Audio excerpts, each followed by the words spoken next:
এবার শীতকালে সেইভাবে রান্না করে খাওয়া হয়নি, তাই আজকে সকালে উঠেই দেখি খুব কুয়াশা পড়েছে। মনে হলো যে না, তৈরি করেই খাই। বিশেষ কিছু না, আজকে মঙ্গলবার, নিরামিষ দিন, তাই জন্য রান্না করে নিলাম বাঁধাকপির ঘন্ট। একটু অন্যভাবেই রান্নাটা করছি। এইভাবে রান্না করলে খেতে একদম অনুষ্ঠান বাড়ি বলতে বিশেষ করে কীর্তন কিংবা মৎসবে যেমনভাবে বাঁধাকপি রান্না করা হয় ঠিক সেইভাবেই রান্নাটা করছি। শুধুমাত্র একটা উপাদান দিলেই কিন্তু রান্নাটা করা যায়, মানে মশলাপাতি তো লাগবেই, তা সত্ত্বেও আর একটা উপাদান যোগ করলেই একদম মৎসবের মতো বাঁধাকপির ঘন্ট রান্না করা যায়। কথা বলতে বলতে বাঁধাকপিটা ভাপ দিয়ে নিয়েছি, তারপর জল ঝরিয়ে নিচ্ছি। পরিমাণ অনুযায়ী সর্ষের তেলে 1/2 চামচ পাঁচফোড়ন, তেজপাতা ফোড়ন দিয়ে নতুন আলু দিয়ে রান্না করছি। ওই যে বললাম শীতকালে খাওয়া হয়নি, এখনও নতুন আলু বাড়িতে আছে, ছোট ছোট নতুন আলু, সেটা দিয়ে রান্নাটা করছি।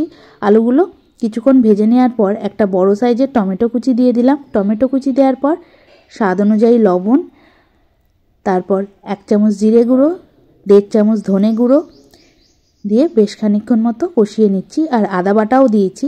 টমেটো দেওয়ার পর যদি লবণ দেওয়া হয় তাহলে টমেটোটা খুব তাড়াতাড়ি সিদ্ধ হয়ে যায়। আর দিয়ে দিলাম 1/2 চামচ মতো হলুদ গুঁড়ো। আমার মা বলেন যে বাঁধাকপিতে বেশি হলুদ গুঁড়ো দিলে দেখতে ভালো লাগে না, তাই 1/2 চামচ মতো হলুদ গুঁড়ো দিয়ে দিলাম। 3টে চেরা কাঁচা লঙ্কা দিয়ে দিলাম। আর লঙ্কার গুঁড়ো কিন্তু বাঁধাকপিতে দেব না। দিয়ে দিচ্ছি কিছুটা পরিমাণ মটরশুঁটি। তারপর দিয়ে দিলাম স্বাদ অনুযায়ী চিনি, দিয়ে আবারও বেশ খানিকক্ষণ মতো কষিয়ে সামান্য পরিমাণ জল দিয়ে দিচ্ছি যাতে মশলাটা ভালো করে কষানো হয়। এবার কিছুক্ষণ মতো মশলাটা কষিয়ে নিচ্ছি।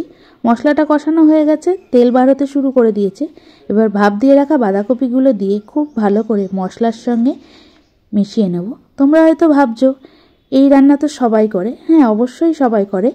আমি তো যেসব রান্না করি সেই সব রান্না একদম ঘরোয়া রান্না, তাই শুধুমাত্র যে আমি রান্না করি তা কিন্তু নয়, এইসব রান্না সবাই করতে পারে, যেহেতু আমি ঘরোয়া রান্না করি। এবার ঢাকনা দিয়ে ঢেকে গ্যাস সিম করে 3 থেকে 4 মিনিট মতো রান্না করছি। এবার একটা বাটিতে 2 চামচ চালের গুঁড়ো নিয়ে সামান্য পরিমাণ জল নিয়ে খুব ভালো করে গুলে নিচ্ছি। এই চালের গুঁড়ো দেওয়াতেই কিন্তু একটা সুন্দর থকথকে ভাব আসে বাঁধাকপিতে। এমনিতে না হলে বাঁধাকপি কিন্তু পুরো শুকনো করেই রান্নাটা করতে হয়, জল থাকলে অতটা খেতে ভালো লাগে না। ঢাকনা খুলে খুব ভালো করে বাঁধাকপিটা মিশিয়ে নিচ্ছি। আলু সিদ্ধ হয়ে গেছে। এবার খুন্তি দিয়ে বাঁধাকপিটা খুব ভালো করে, যাকে বলা হয়, ঘেটে দিচ্ছি একটু মাখো মাখো ভাব হওয়ার জন্য।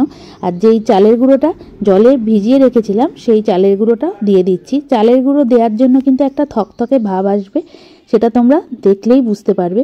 খুব ভালো করে চালের গুঁড়োটা দিয়ে মিশিয়ে নিচ্ছি। একদম গ্যাস সিম করে 2 থেকে 3 মিনিট মতো মিশিয়ে নেওয়ার পর নামানোর আগে দিয়ে দিচ্ছি 1 চামচ গরম মশলার গুঁড়ো। দেখো তোমরা কিন্তু বুঝতে পারছো কিনা জানি না, বাঁধাকপিটা একটা থকথকে ভাব এসছে। এবার গ্যাস বন্ধ করে নামিয়ে নিচ্ছি। চাইলে তোমরা নামানোর আগে সামান্য পরিমাণ ঘিও দিতে পারো। তাহলে তৈরি হয়ে গেল বাঁধাকপির ঘন্ট।